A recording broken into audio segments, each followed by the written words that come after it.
This is going to be a different one today. We're studying how AI is changing how cardiologists can study the heart, and it might save your life.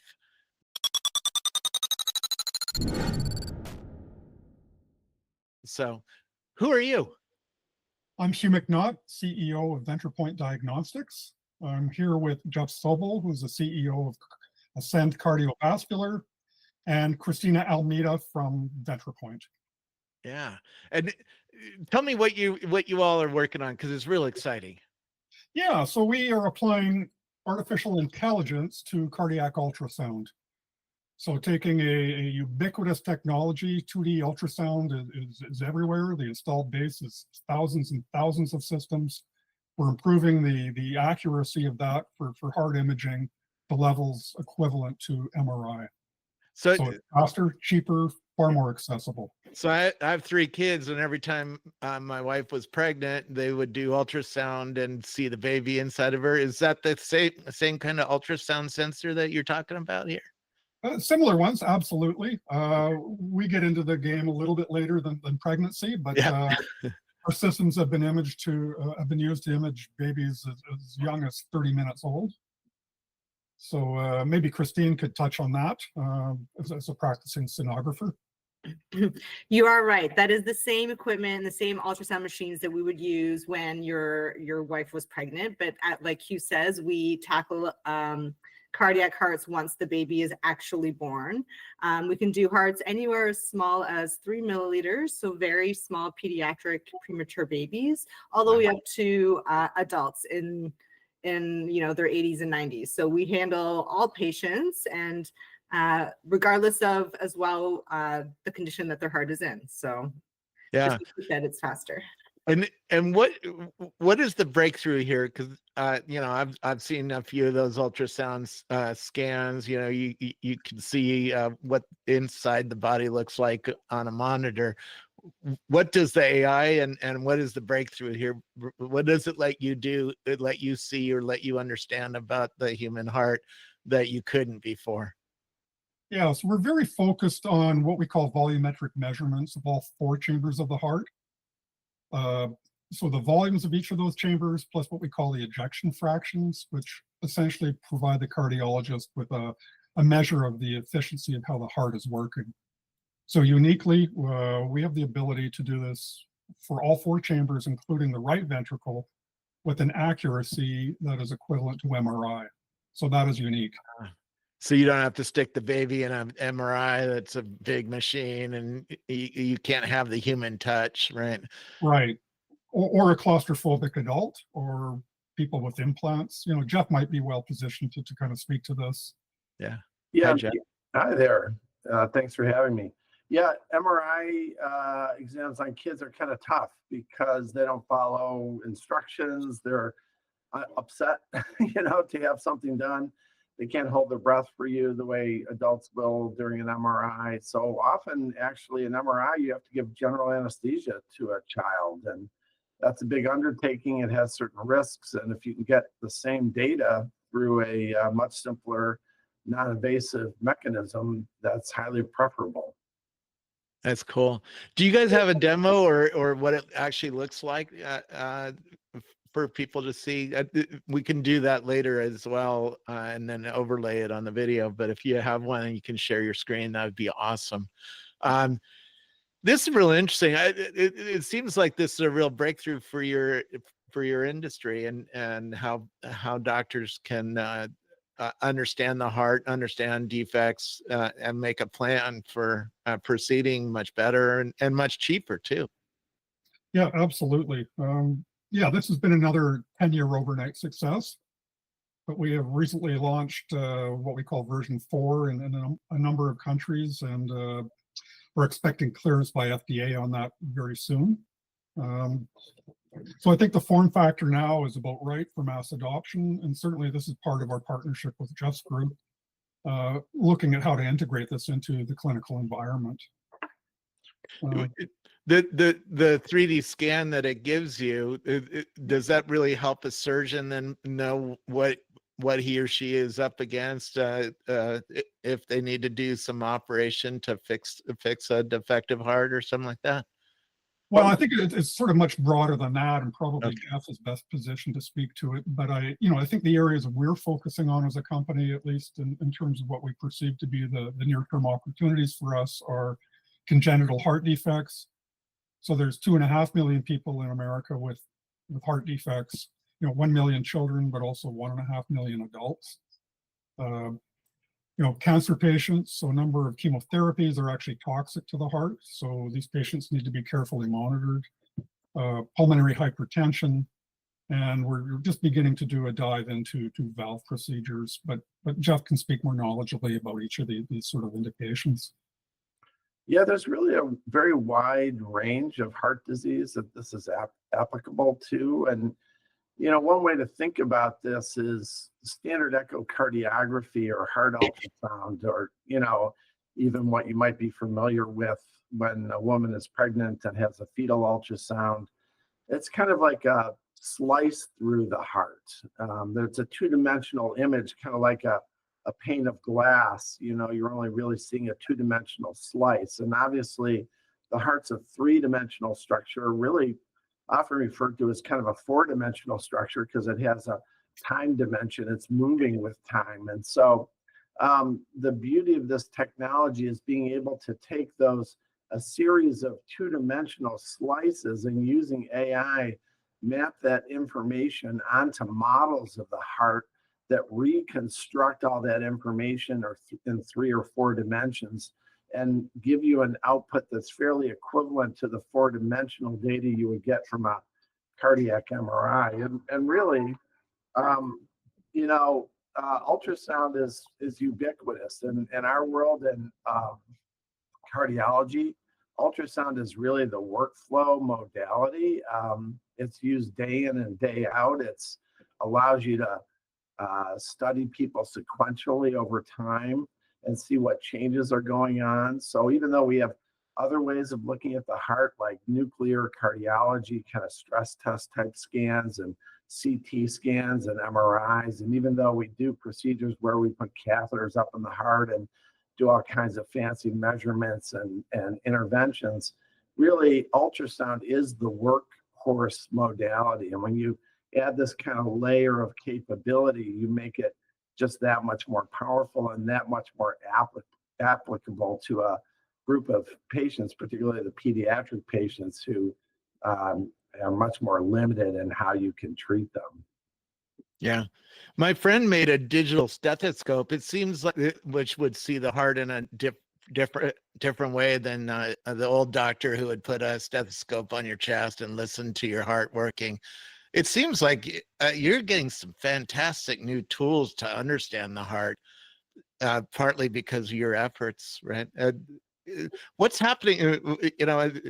Oh man, I get so excited about what I call the holodeck, because we're moving from 2D computing to 3D computing. I mean, I have an augmented reality hat on from a company in Germany for that reason. This seems like it's building a new kind of SLAM map of the heart, so you can really spin it around and zoom into it and understand how it works and in a whole new way.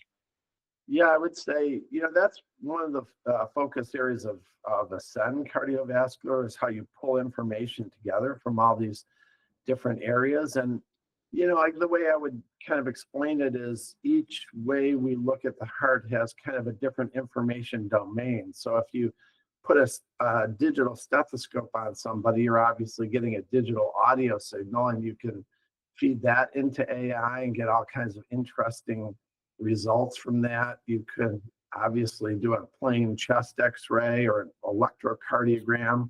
You can kind of go up the information space, so to speak, into ultrasound, which are sound waves that bounce off of structures in the heart and recreate a picture.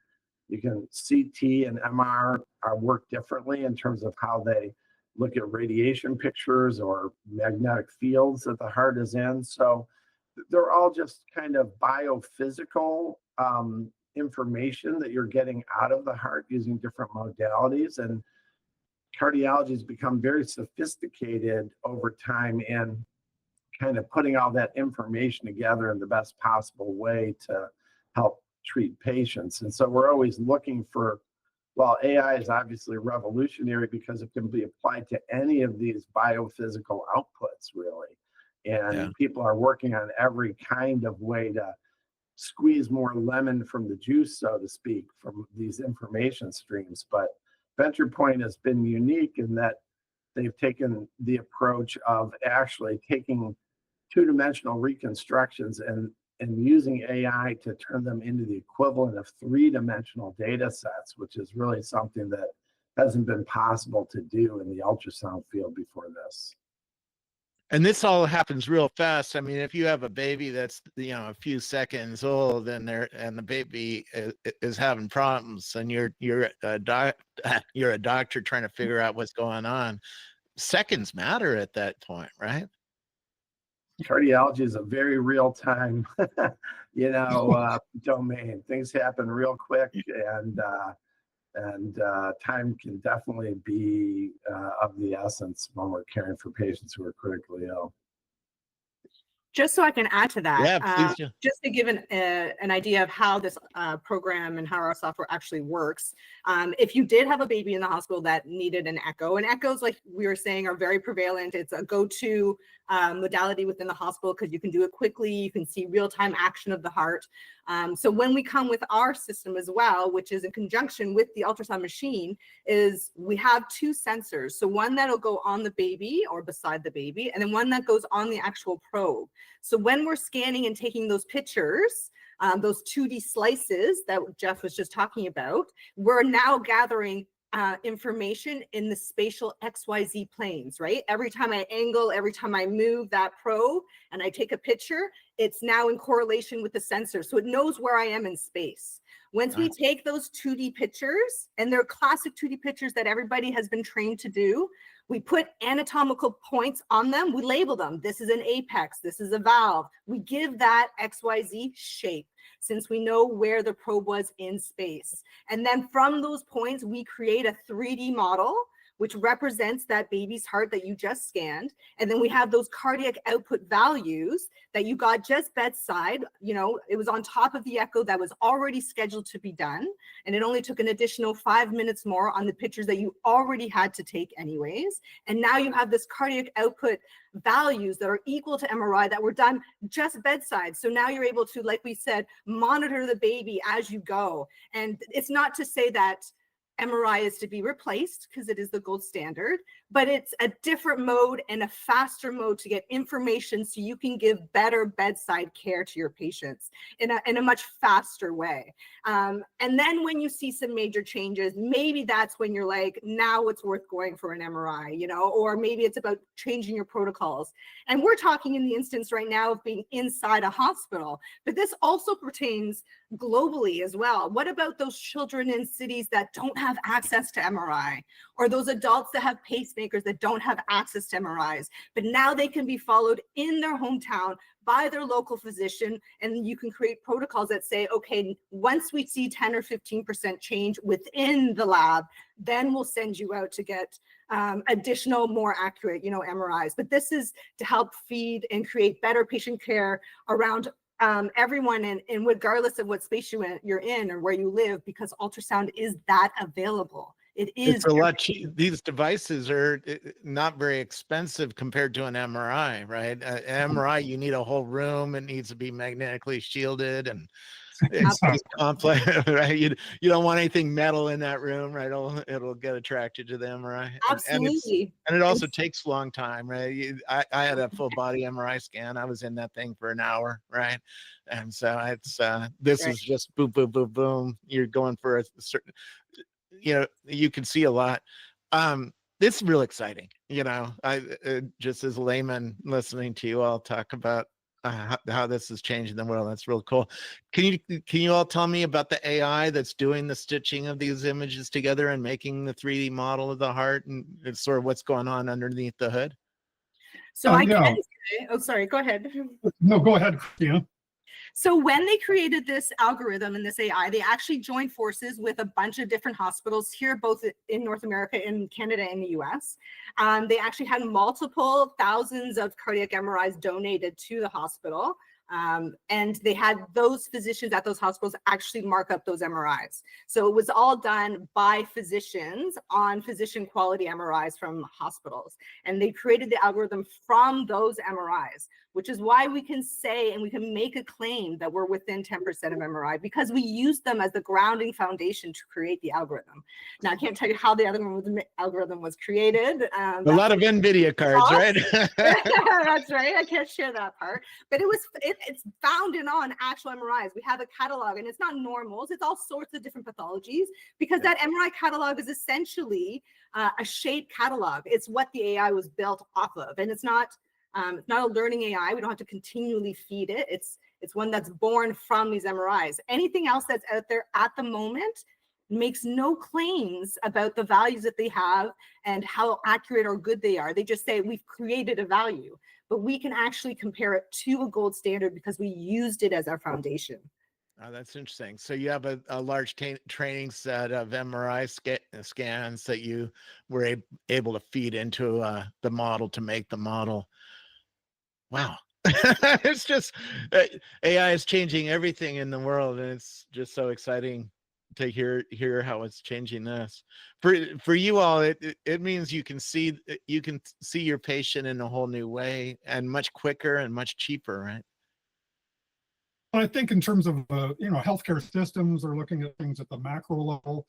Cardiovascular disease is the leading cause of death worldwide. Yeah.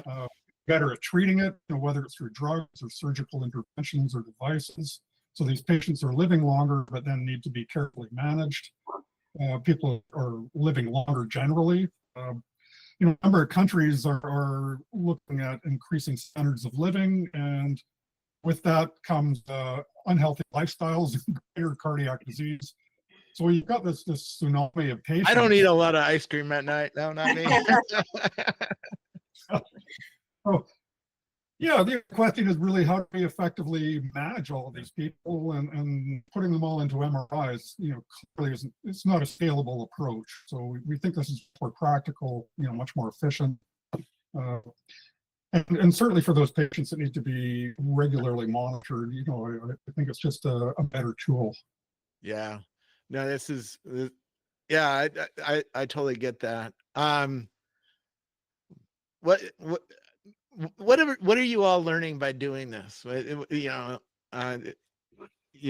an AI system and that models the heart in a new way. What are you taking away from this after?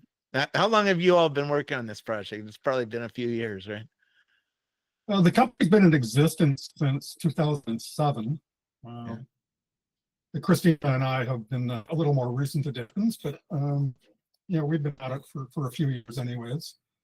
So yeah, I think the learnings are constant. Actually, this morning we had a very exciting team discussion just around the AI and how that's evolving and just the improving accuracy of it.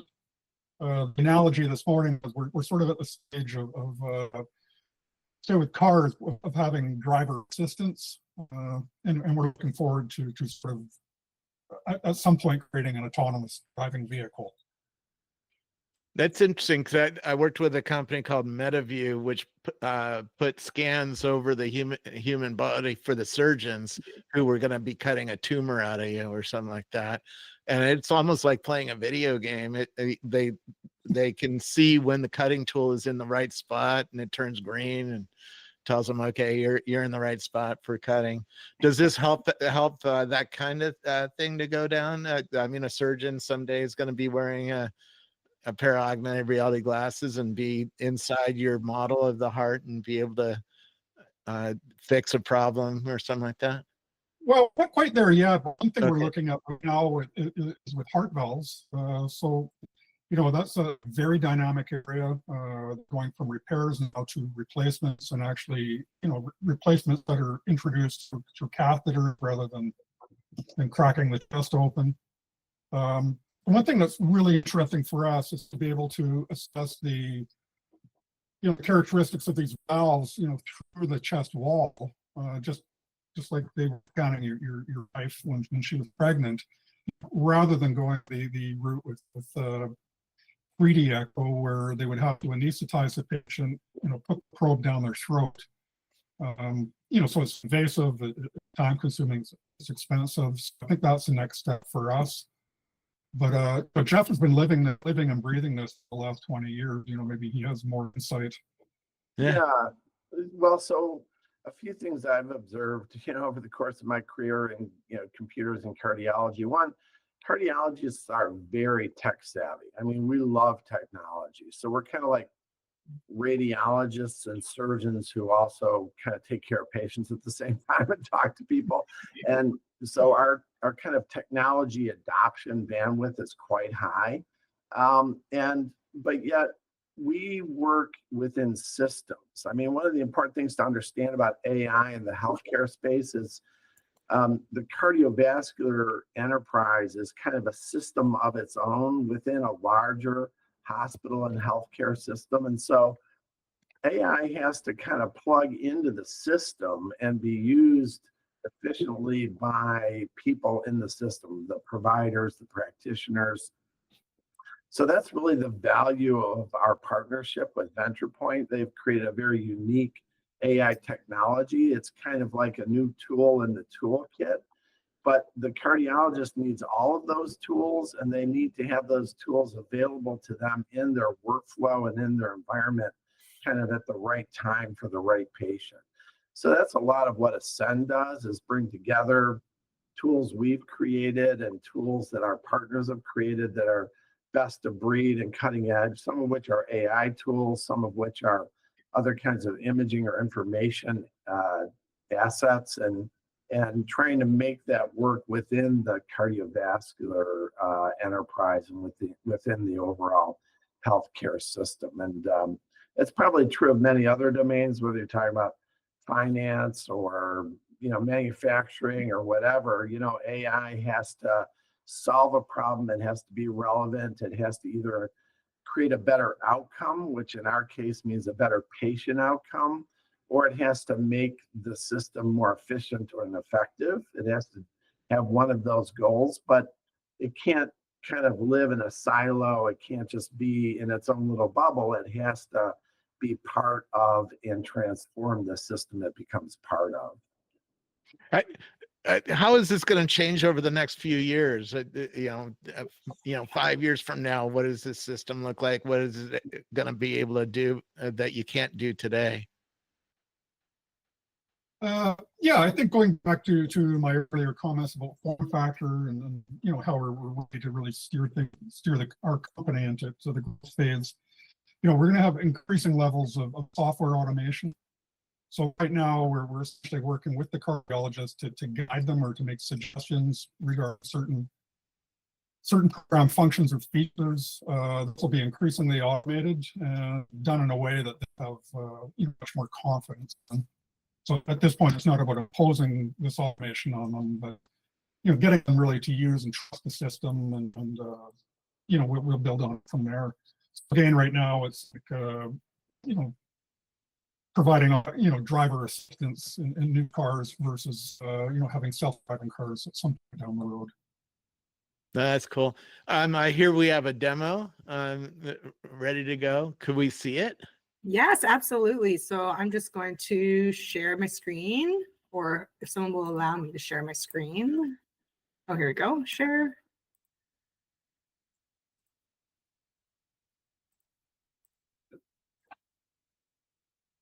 Do you guys see my screen? I see a white box. Hopefully it comes up. Let's see.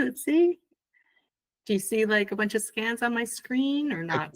I can't. No? Okay, let's try again. And what are the hospitals this is being used at? We've got a number of placements. So in the US, the Mayo Clinic, Duke University Hospital, which is one of the top 10 cardiac centers in America, Seattle Children's, Phoenix Children's, Chronic Sick Children's Hospital, or Hospital for Sick Children. That's one of the top 2 pediatric sites globally. King's College in London, Erasmus in Rotterdam. We've got them in Berlin, Vienna. So, the early adopters really are I would suggest the thought leading centers of cardiology. Very cool. So what are we seeing? Okay, so this is what the program would look like after you gathered your images, okay? So I did mention there was 2 sensors and you use a regular ultrasound machine like normal. And then we have,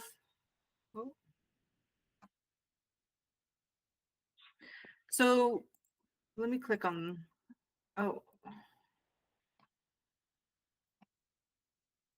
there we go. Okay, so as you can see to the right-hand side here, we have 7 images, and these are the images that would guide the sonographer that need to be taken. And all these images that you see here on the side are very regular, classic images that all sonographer schools kind of teach as basic images. So there's nothing sort of out of the normal here. And if I go to the very top, you can see we do all 4 chambers of the heart. Now, depending on which chamber you want to do, those images will change. But again, they're all still very standard type images. So when we talk about our program, we do talk about the RV the most because it is the ventricle that is not seen as well and doesn't have as many measurements available to it. But a quick understanding of how it works is for each of the images there that are on the side, we're going to put these points down, which are different colors and associated with different anatomical landmarks. So we do that for systole and diastole, and then it'll give us a 3D reconstruction. So you can see here, my blue points here are for the RV endocardium, and then my green ones are for the septum. So we put those both down for systole and diastole.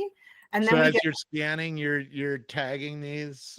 Yeah, it's a post-processing event. Okay. So after you've scanned, you would send these to your computer, or you could do it on our actual laptop. So I'll show you what it looks like. This is what our actual VenturePoint system looks like. It's essentially a laptop on wheels.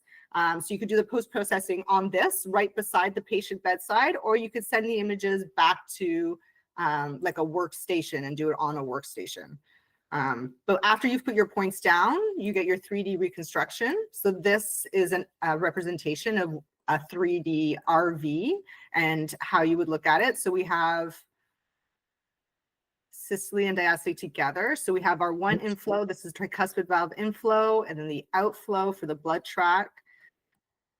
So Christina, if I could just jump in for a second, we're using a little bit of technical language here. Yeah.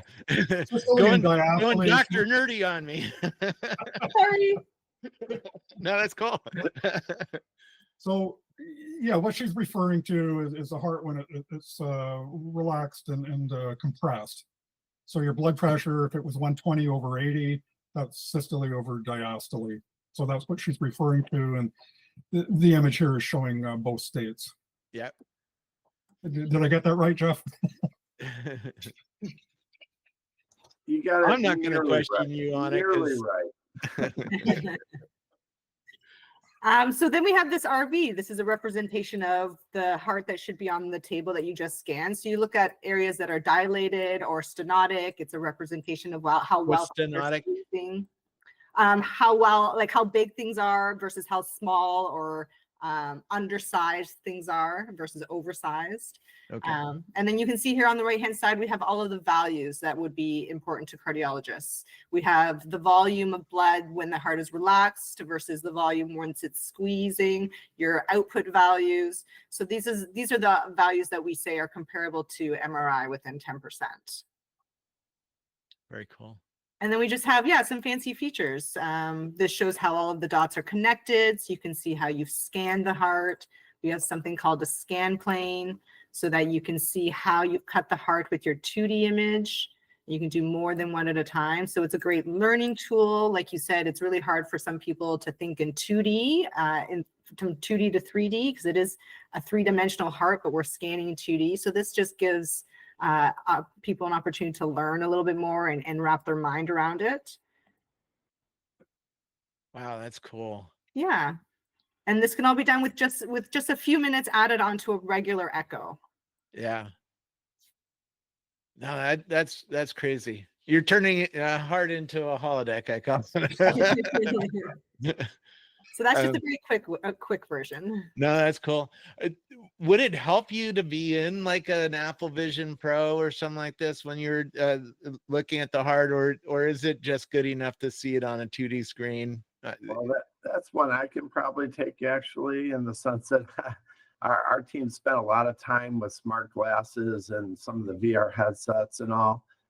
Part of what we're very interested in is not just the image analysis and how to improve that, but also the information delivery to the providers, because at the end of the day, for the foreseeable future at least, cardiologists are going to stay in the loop in patient care and other cardiology providers. So when you think about the VR headsets, there are some people who are working on visualizing the heart, mostly for electrophysiology procedures, to understand not just the three-dimensional structure of the heart, but the electrical circuits through the heart and how they can modify some of those electrical circuits in 3 dimensions.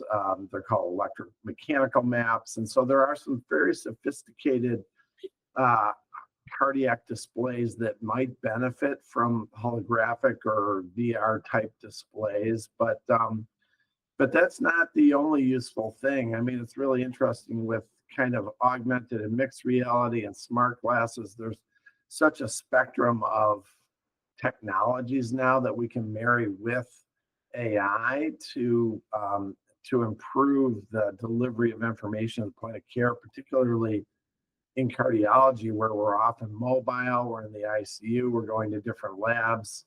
I think it's one of the most interesting areas for innovation, actually, is the intersection of AI and AR, VR, kind of a smart glass revolution.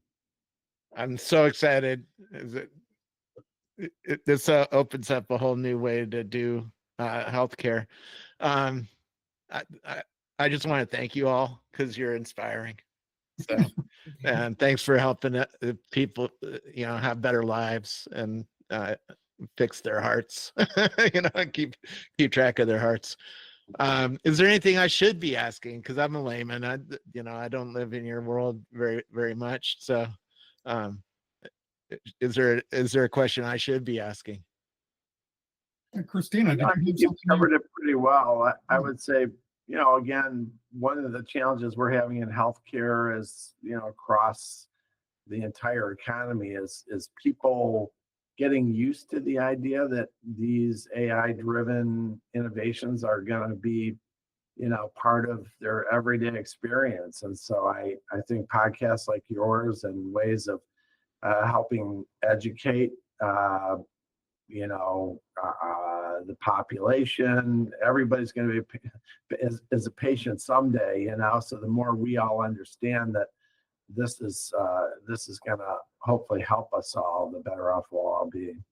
Do you have a success story about how this really changed somebody's life or really brought a better outcome? So just from traveling around and seeing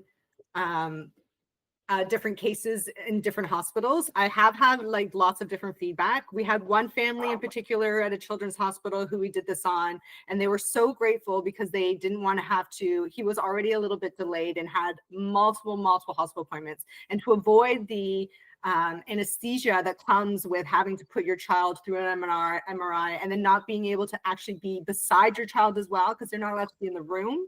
So they actually expressed how, once we went through all of this and did it on their child, how grateful they were that they did not have to put their child through that one more time yet again, and they were able to, even if, like I said, it was delaying it for 2 years, and just do this until that happens, then just how easy it was on family and their care and all of the stuff that the child has already gone through. And then that was one example that you really felt it from the parents and how much they really appreciated it.